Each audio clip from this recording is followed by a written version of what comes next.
Ito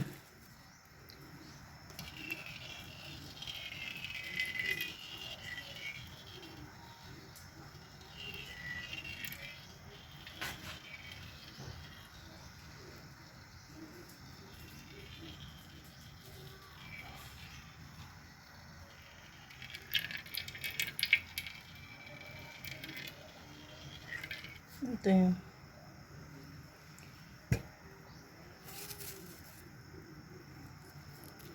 Ito yung ano guys, labahita. Ipiprito ko.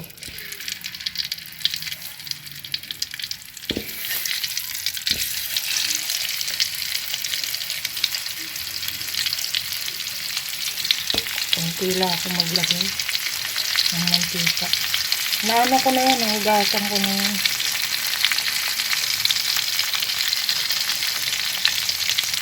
Pagka-prito niyan, hihimayin ko. Ihahalo ko sa fried rice na maraming bawang. Okay. Ayan, prito na siya, no? So, tatanggalin ko na siya sa kawali. No? Palalamigin nyo lang, himayin nyo lang ng maliliit yan. Hihimay-himayin ko pala ng maliliit. Okay? Yan, isang, ano na yan, nakasalang na yung isang kawali. Tustahin natin ngayon itong bawang. Isang ulo yan. Isang ulong bawang.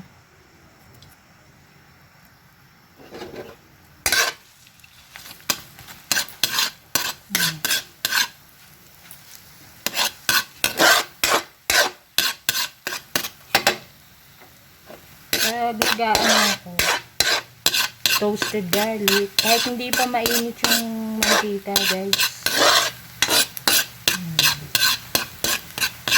Yung hinimay kong labahita na dried fish, ihahalo ko sa fried rice yun.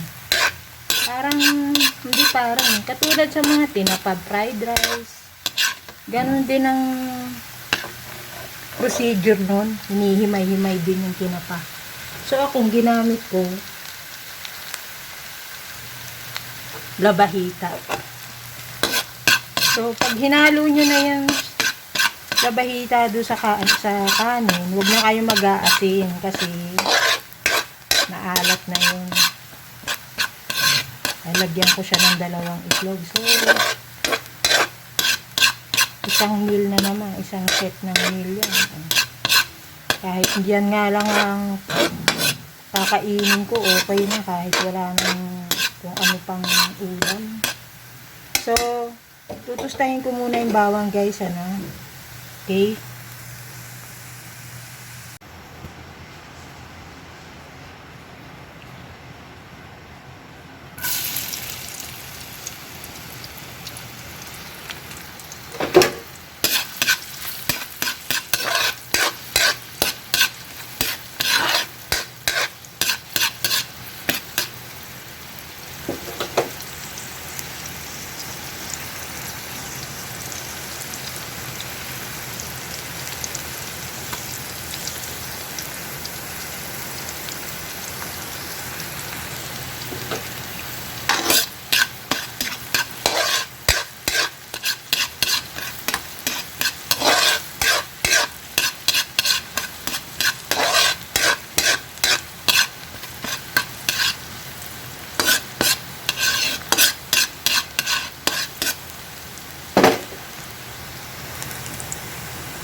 Ito yung hinimay na labahita.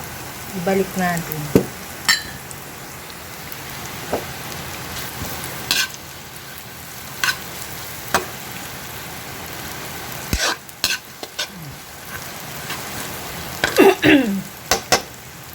Hulog na natin yung mga kanin. Yung bagong saing na kanin.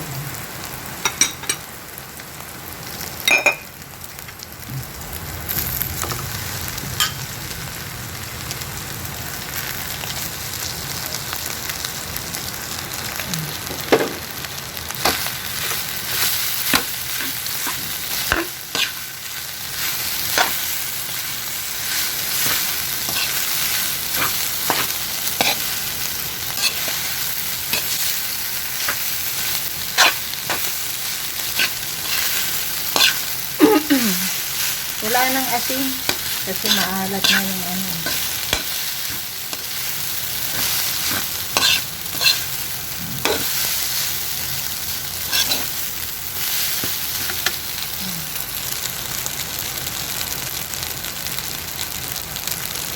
Ito yung tinustang bawang, lagyan nyo ng kalahati kasi mamaya yung iba topping.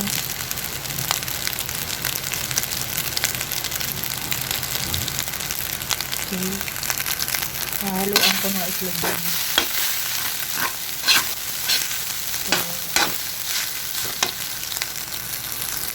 wait lang ha. Ayan, nahalo ko na, no? Lagyan nyo ngayon ng egg whites muna. Hiniwalay ko lang yan.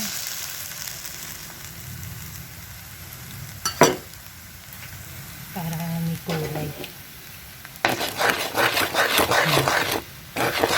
Lutuin na yung sa gitna. Diba naluluto ito?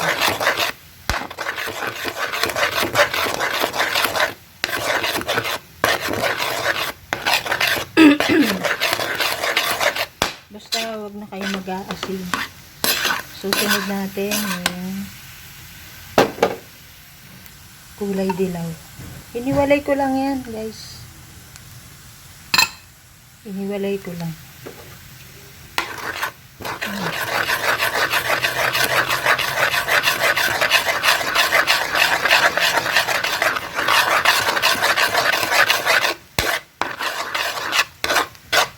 Kasi diba laging prito o hinahalo sa gulay.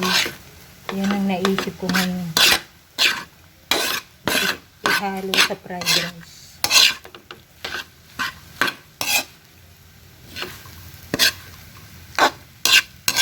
Diba? Wala yan. Yung mga ingredients niya, makikita nyo naman sa kusina yan. Lagyan yung konting paminta.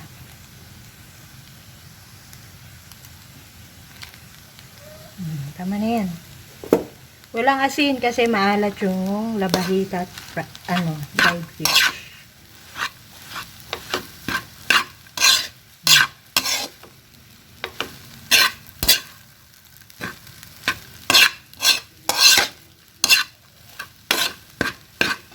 Teka muna ha. Haluin ko lang ng maayos. Ayan na, nahalo ko na siya. So, lagyan nyo ng tinustang bawang sa ibabaw. Yan, isang ulang, isang pagkain na yan. O maglaga kayo ng gulay kung gusto nyo.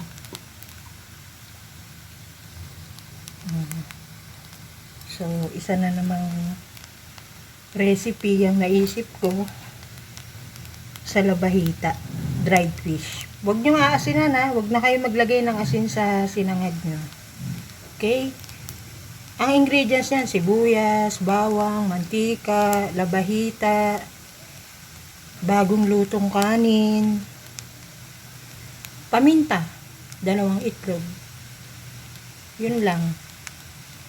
So, ita-thumbnail ko na to guys, no? Thank you sa mga nanood ngayon, manunood. Thank you. Bye!